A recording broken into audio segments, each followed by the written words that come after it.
Welcome, I'm Keith Tebow from FRC Media News, and as we head toward the November 2nd election, we thought we'd catch up with the candidates running for mayor. I'm pleased to be joined by the challenger in the upcoming race, City Council President Cliff Ponte. Cliff, how are you? Thanks for joining me. I appreciate very good. Thanks for having me. It's nice to be back here. You know, one of the things that we hear when people run for office is a lot of people don't ask why. Because a lot of people like to hear about the issues, and we're going to get into the issues over the course of our conversation. But why run for mayor, and I guess why now? Yeah, good question. You know, and I've been asked this question, you know, and I guess it's humbling since I've been on the city council. Like, why don't you run? Like, run now. Now's your time. Should have ran against the prior mayor and whatnot. And I really needed to make sure that my personal life and my business life were taken care of in that point in my life, right?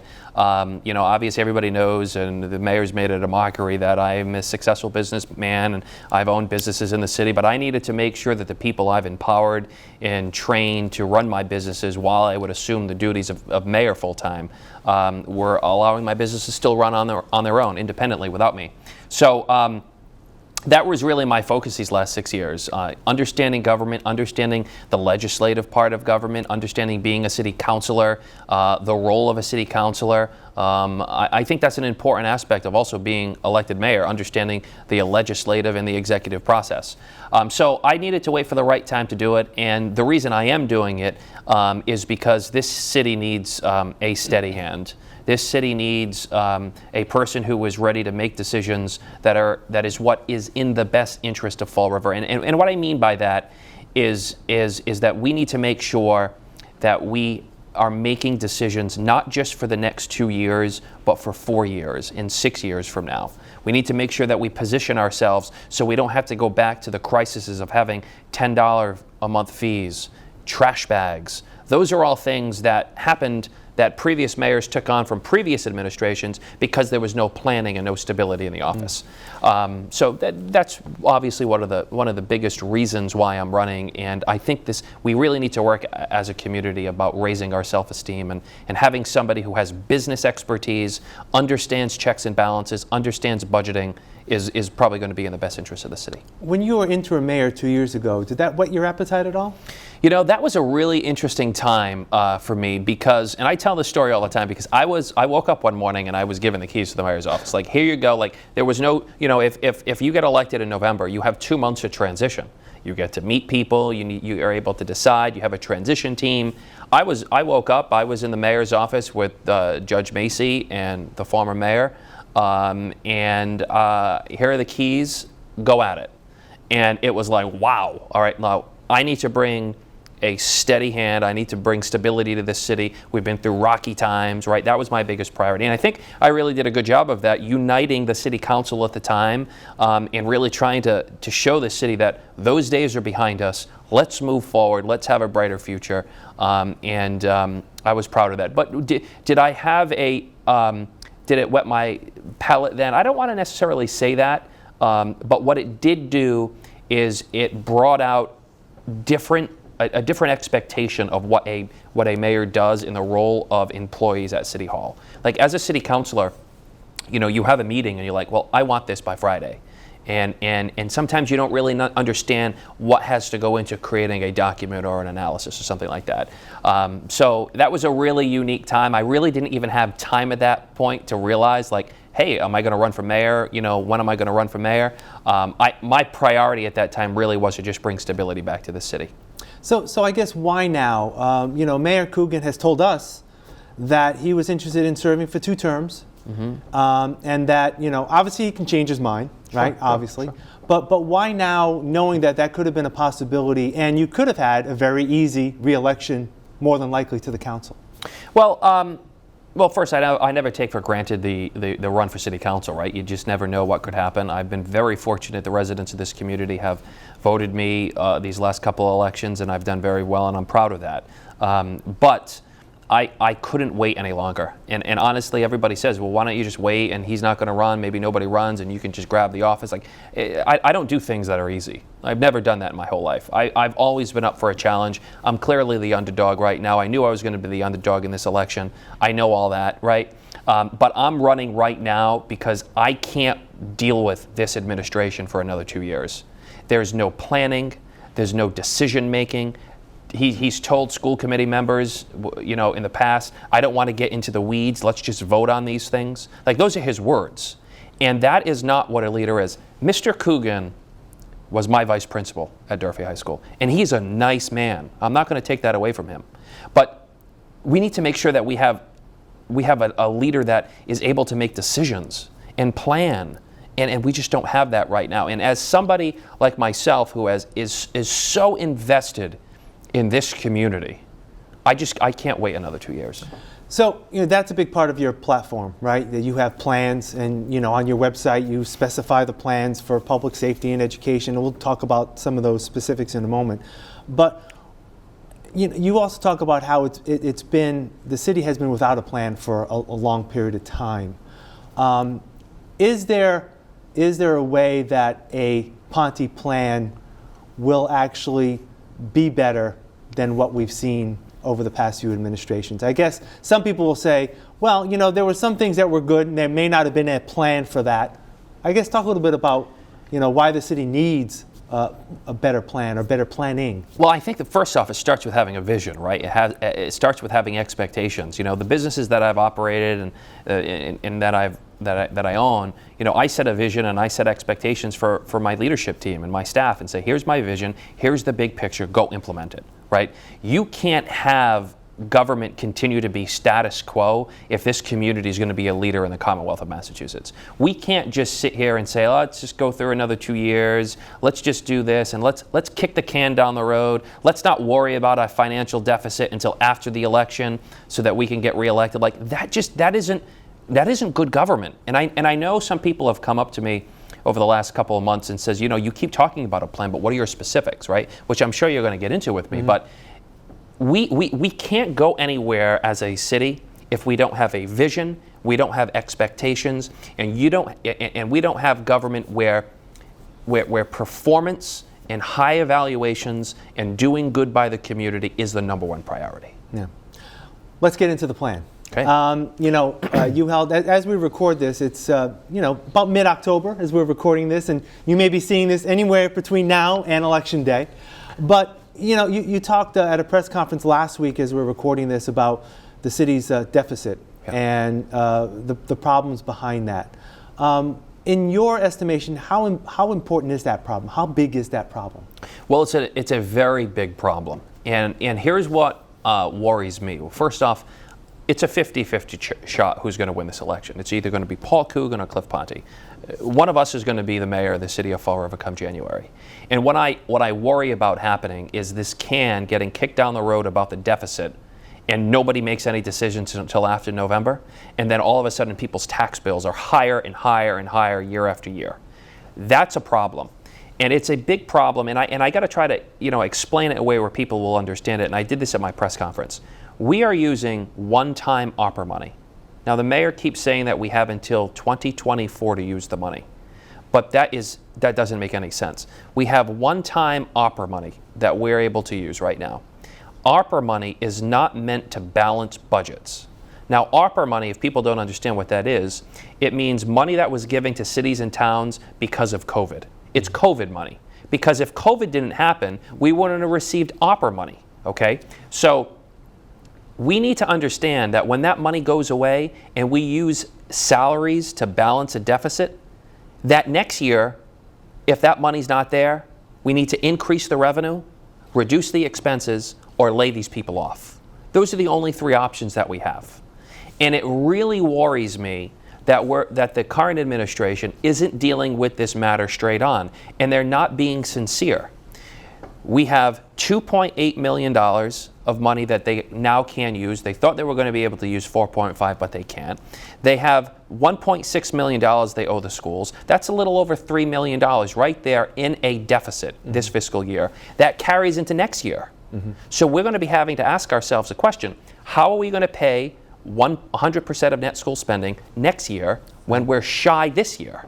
And if we're taking one-time money to do that, that means next year we need to take more one-time money. Yeah. So in my opinion, it doesn't make sense. Now, next year, the deficit is going to double. It always happens because we're using 4.5 plus $1.6 million, a total of $6 million of one-time money to balance the budget going into next year. So what that really means for residents, and people aren't feeling it yet, right? Like people were feeling purple bags, it bothered them. People were feeling $10 fees, it bothered them. They haven't seen it yet. I'm telling you it's coming because of lack of planning and lack of decision making on the 6th floor right now, okay? So going into next year, we have a big problem. And when we have to go to our levy, our tax levy, even higher than the 2.5, it's going to increase rents and it's going to increase taxes, and people are going to be upset. So let's take into account that it's a problem. November 3rd, you're elected mayor. November 2nd, you're elected mayor. The problem will come on your shoulders come January. How do you fix it? Leaning out government, being competent in each department. I know it was a catchphrase under the prior administration, and I was critical of that administration. Zero-based budgeting. We talked about that till we were blue in the face. The first year they did it, other years they started to step aside from that. We need to lean out our departments. We need to look at our water department and our sewer department. And as mayor, I need to tell the department head, we're not raising water bill rates next year. You need to live within your means in that department. Then we're going to go to DCM and we're going to say, we had 12 inches of snow last year. Why are we paying $2.5 million in snow removal? Then we're going to go to City Hall and we're going to say, why are we spending $500 on coffee machines? Why are we having 1.5% increases when it comes to all city departments? Why are we looking at this time and time again of increases, increases, increases? The first priority that I will have is going into next budget year, we will level service our budget. That's what we have to do in order to get our expenses in line, which means we take the same expenses that we have this fiscal year and not increase them going into next fiscal year, and find ways to reduce these expenses, which hasn't happened. If there's a $6 million hole, do you think you'd be able to find $6 million? I feel that we will be able to work with our school committee, which I've been advocating for a very long time, helping the city utilize its debt payments for some of the school projects that we have. That's one thing that we can do. We can also look at our revenue that we have coming in, which I think, for an example, our water, our EMT, our EMS department, right? When somebody goes in an ambulance, we average $458 per run. We have 24,000 runs a year. That's $11 million. Can we look at trying to find a way to bring that revenue into our operating budget versus having it as an enterprise account, which is its own separate account, right? So there needs to be a mayor like myself who is a visionary, who has their departments who are held to a higher standard and say, you need to reduce your expenses by 10%. And we need to look in every single department and try to find a way to make that happen. The reality here is, and I appreciate your question, and I'm answering it the best I can, because quite frankly, I don't have all the resources. Everybody says just because you're a city councilor, you have all these resources available to you, and it's not true. I don't have department heads that report to me. I don't have department heads who give me, their brainstorming ideas, and we don't have budget meetings. Like, I don't have that ability right now. I'm a city councilor, I'm the city council president, that's an honorable position, but I don't run day to day. So priorities are going to be to do good government, analyze things, and rein in expenses. Councilor Dion, for the last year and a half, has been asking this administration to look into reasons why we continue to allow businesses to pick up their trash for free. And it literally took us it took us resolution after resolution after resolution, and then it gets turned back on the city council. Well, you guys go figure it out. Like, it's just like, what is going on here? Let me just ask you, last question on finances. Are you intent on not implementing the debt exclusion, if at all possible? I mean, you say that the mayor may use the debt exclusion this year to balance the budget. Are you looking at ways to not implement it at all? That would be, I guess, is that a pledge? Yeah. Well, it's a pledge. Here's what my pledge is, and I can't guarantee anything because I'm not there right now and I can't look at the analysis. But he's starting to pick up this same answer too, because I've been saying it. It's just maybe it's a coincidence. I don't know. I'll give him the benefit of the doubt. Speaking of my opponent, going to the debt exclusion would be the very, very last priority. It would be the last thing I would look at doing, increasing our taxes even more than the 2.5%, when this current administration is banking on going to the debt exclusion because they've set up a structural deficit because they don't know how to plan and make decisions. That is where we're at right now. So my pledge to you and the residents of this community is going to the debt exclusion will be my very last priority. And my other pledge to the residents of this community is I'm always going to be honest with them. I'm going to tell them that when it comes to finances, we're going to open up the books, very similar to what Mayor Sutter did. And we are going to tell the people the truth. It's their tax dollars. They need to know where their money's going, and I'm going to be honest, and I'm going to be upfront with them. That is really what I'm going to do. Yeah. But what we need to do is rein in expenses. If you look at the way we run amok on expenses, it blows my mind. And it would blow anybody's mind if you're into it as closely as I am. Are you hoping to use ARPA money to offset the water and sewer fee increases? Is that where you would go with that? That's obviously one of the big components of ARPA, right? When we have $30 million and we make the ARPA as political as we did with having meetings and counselors, a counselor that I appointed is upset because things were said in the meeting that things aren't going to get audited. That was just such a political circus. I'm sure that's my fault, but it was like a political circus, and you just can't even figure it out. When you put 15 people in a room, which their value is very important, and you say, here's $30 million, go spend the money, it's going to be spent like this. My plan is certainly to use ARPA money to offset projects that increase rates. So let's say, for instance, we have Eastern Avenue in Fall River, and we need to replace 2 miles worth of water and sewer pipes, which will get us repaving our street to street, curb to curb. Not this nonsense that half the street's paved and the other street isn't. Curb to curb, we go in and we repave the streets. If those capital projects that we have would go towards our rates increasing, in future years we will be able to go in, dig up those streets, go curb to curb, and use ARPA money to do it because it's a one-time project where we could use a one-time expense. All right. I want to shift gears to public safety. You talked about going into the police department, doing a performance audit, if you will, there, and finding out ways to get more police that are currently working in the department on the street. How do you see that being done? Working with the chief and also needing to work with the police union as well? Yeah, great question. So I've been advocating for this performance audit prior to running for mayor. I've been doing it for the last 2 years. Actually, I filed a resolution that the administration sort of acknowledged but ignored, where it stated we need to have a performance audit of our police department. So the city spent $30,000 or $40,000, had Ed Davis come down from Boston, the former commissioner of Boston Police Department, and come down and do an analysis of our police department. He said at the Fall River City Council meeting, I was not asked to do a performance audit, I was asked to look at a comp time issue. In our police department, we have a comp time issue. We have an overtime issue. We have a morale issue. We have a funding issue. We have issues when it comes to having enough police on our streets. We need to look at that department. When you have 214 sworn and paid police officers that are on our city payroll, and you're struggling to get 10 to 12 police officers on our streets, patrolling our streets on the weekends and during the day, that is a major problem. And we don't need to wait for the 11 new police officers to go through their academy and get sworn in. We can do it right now. And I urge this mayor to do it. I've been ignored. I want to see if we could, and I will work with our chief, I will have a performance audit, we will improve efficiencies, and we will get more police on our streets with the manpower that we have now. Granted, there's a lot of things boxes that need to be checked for that to happen, but that would be a priority because public safety is huge. People, you're telling me they're afraid to leave their house after when the street lights go on, when I'm knocking on doors this summer. It's not good, and it's not good for a community.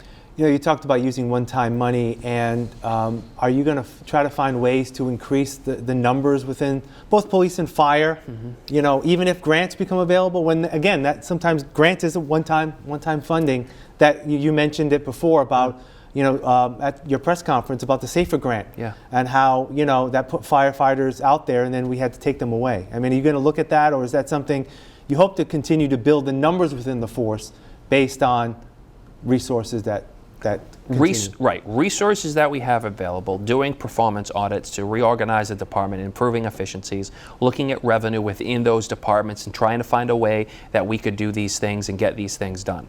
That needs to happen. But I'd like to go back, if I may, to the 2014 year when we had to lay off 38 firefighters, and we still haven't been able to recover to get those numbers back up. Mayor Sutter assumed office, and the Safer Grant expired. They didn't qualify, they didn't get it, they didn't apply. Who knows what happened? I wasn't there, but it happened. We had to lay off firefighters because we were relying on the Safer Grant to pay their salaries. Well, when the grant expired, we had to lay them off, and we had nowhere else where we could send these folks. That is a shame. That is bad business, that's bad government, and I really worry that we're going to go down this same road with the 29 positions the mayor wants to add to the budget. We're using one-time money, because when the revenue's not there, we got to cut them.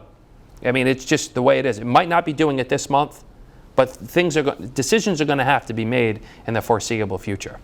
And it worries me that we're not able to get our numbers up. Now, granted, last year, the Fall River City Council rejected the budget, not the year that we're in that we were playing this gotcha politics, but last year we rejected the budget because we needed to make sure that we had enough staffing for our police and fire, because the resources weren't going to the department. So the City Council made the suggestion, taking your excess money from the insurance line, in the insurance part of the budget, and putting it towards public safety. Well, that time the mayor listened to us, we got that done, we made that happen.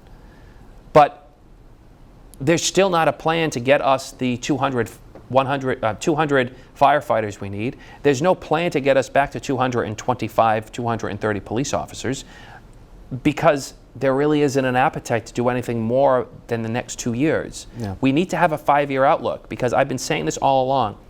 Planning is vital for a community to prosper, okay? Because we woke up one day and everybody knew it was coming, just like everybody knows this stuff is coming. Yep. When the landfill closed. Everybody knew the $10 fee was going to come, or something needed to happen, but that happened. And then we had trash bags that happened, and people were upset about. That's because there's been no stability and no planning, and those days need to end. We need to make some decisions. Want to shift to education. You, as mayor, would be chair of the school committee.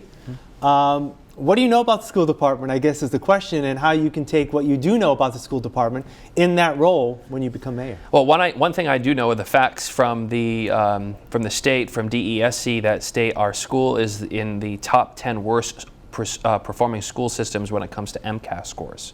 The mayor is the chairman of the school committee.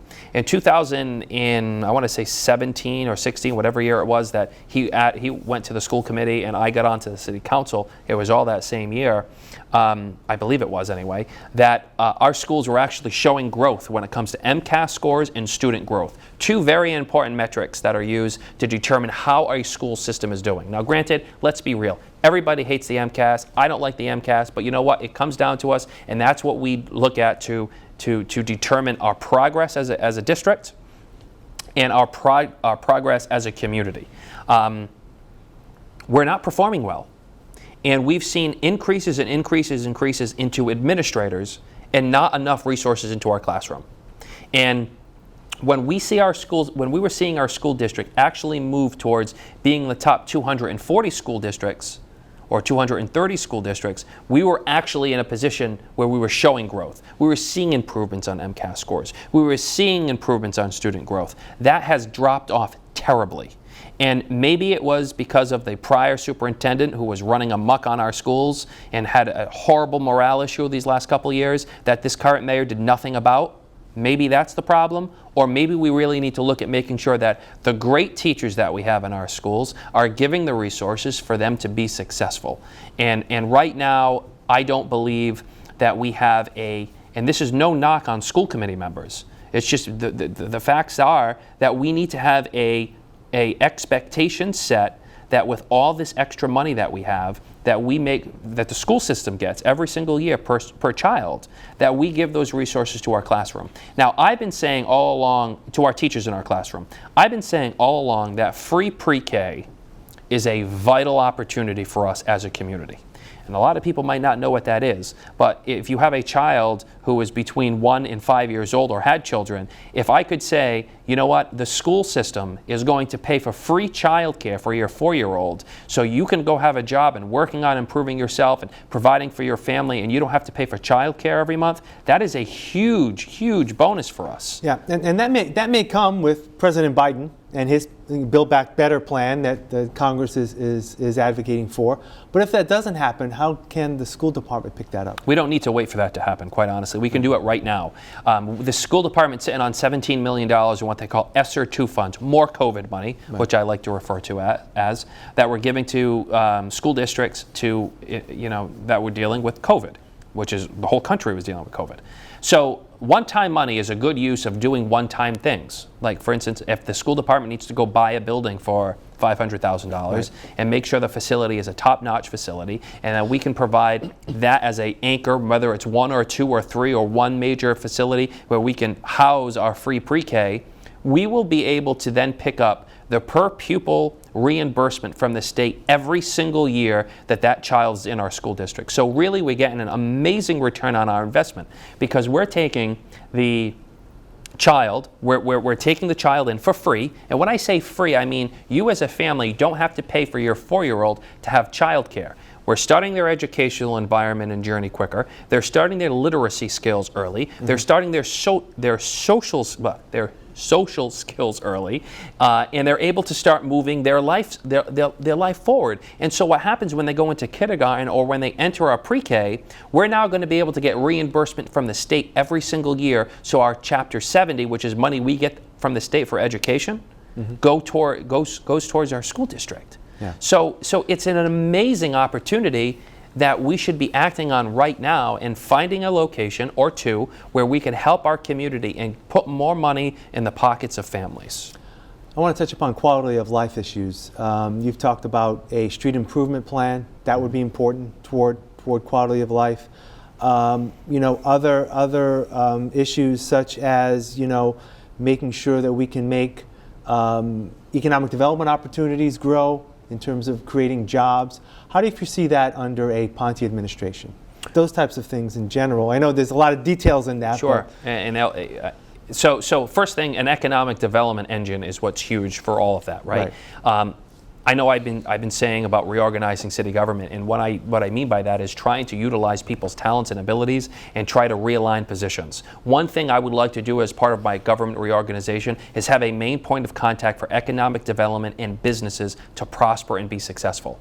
If you have an economic development individual, not that reports to the redevelopment authority or not reports as an outside agency, but have a one point contact person who is able to spur economic development and help these things and help small businesses be able to get the needs that they need, is going to be vital for putting all of that together. Quality of life, though, to answer your question, is a very important part, because when you drive down streets and people are paying top dollar for taxes, and next year and the year after, they're going to be paying even more, right? We need to look at it as when you're driving down Eastern Avenue and one side of the street's paved and the other side of the street isn't paved, why the city won't go to National Grid, who does our underground work, and Liberty Utilities, and say, where you're doing from the middle of the street to the other side of the street, why don't we go curb to curb? They're going to say, well, we only have budgeted $500,000 to do Eastern Avenue. Okay, great. You give us the $500,000. We'll match that money and we'll do curb to curb. So we're not doing these patchworks in our streets and in our neighborhoods. That is what makes sense to me. That is what's logical. That's what a businessman would do. That's what a businessman would negotiate doing, not just having this all right, let's just get it done. Have a good day, right?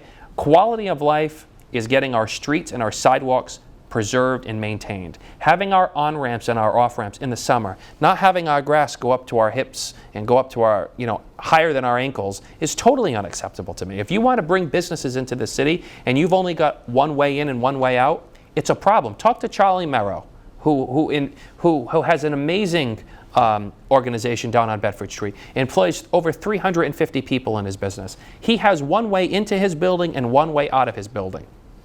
When you have people going in and out of his building, and there's only really one way that you go in and out, and the grass is tall, and there's no pride of ownership, as a real estate guy, I can tell you, nobody's going to want to come into your city.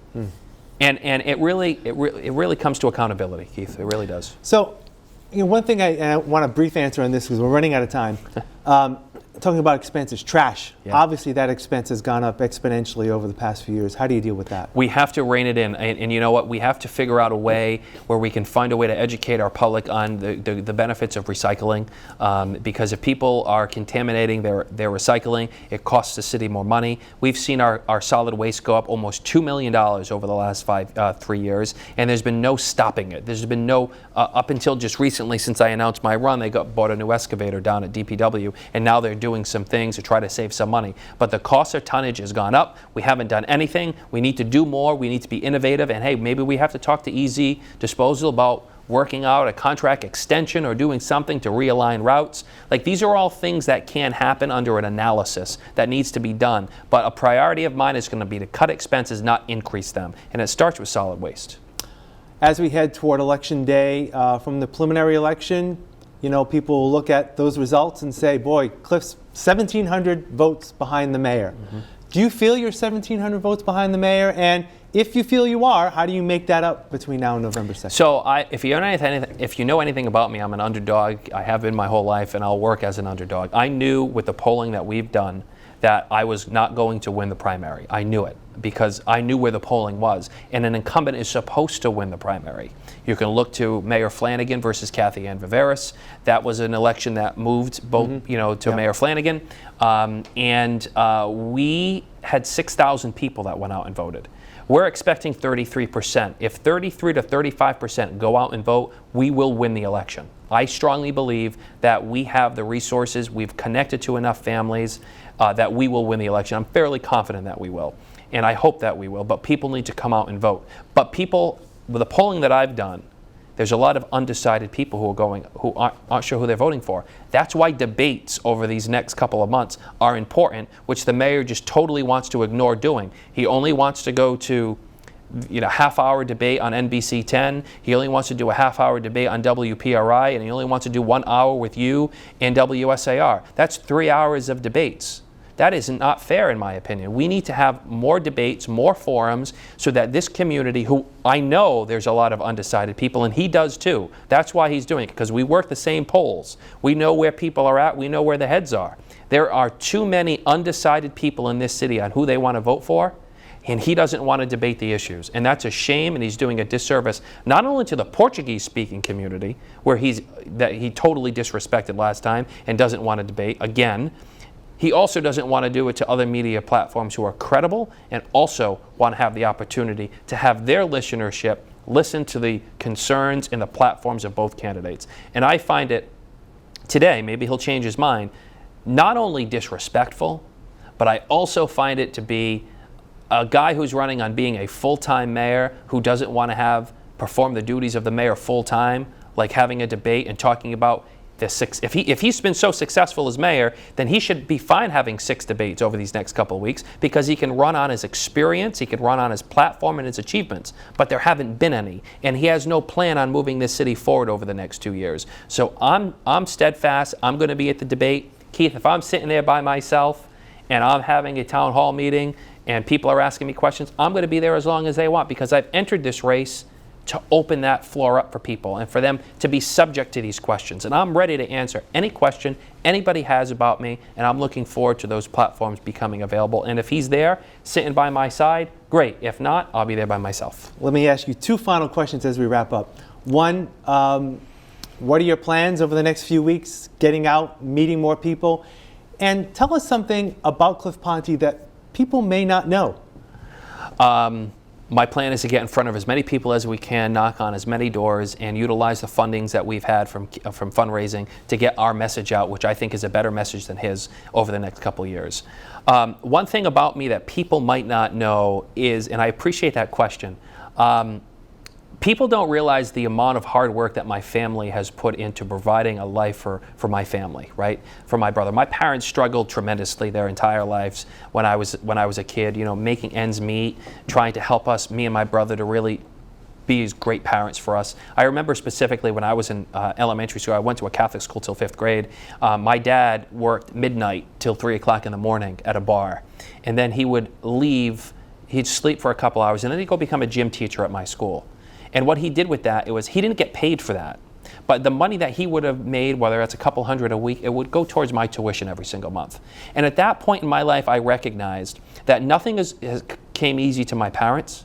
Nothing's going to come easy to me. And in order for me to be able to achieve success, I need to put my heart and soul into being the best I can be, with integrity, with character, and with respect. And my parents brought me up in a way that I'm tremendously proud. I love them very much. But I just, I saw how my parents struggled. Because everybody looks at me, oh yeah, you're just a business guy and you do well for yourself. But I struggled. I struggled, for the first 6 years of my real estate career. I had to find a way to make it happen. Businesses aren't easy running in a pandemic. My parents struggled mightily, but they were at all my baseball games, they were all my brother's basketball games, and they gave as much as they can to make sure that we lived the best life we possibly could. And sometimes I struggle to say this story because I sometimes get emotional about how hard my parents worked to provide us with the life that we have. But it really set me up to have a backbone, have integrity, and being able to make decisions, and realize at a young age, I didn't want to flip burgers my whole life. Like, I didn't want to work at a sub shop. Yeah. I wanted more. I wanted to do something better. And I want to take that same energy, that same philosophy, and that same character and bring that to the mayor's office. And let's do something special for Fall River for once. City Council President Cliff Ponte, thank you for your time. All the best. Sir. Good luck on November 2nd. Thank you very much. Appreciate that. And thank you for joining us today. I'm Keith Tebow. Please make a point to vote on November 2nd.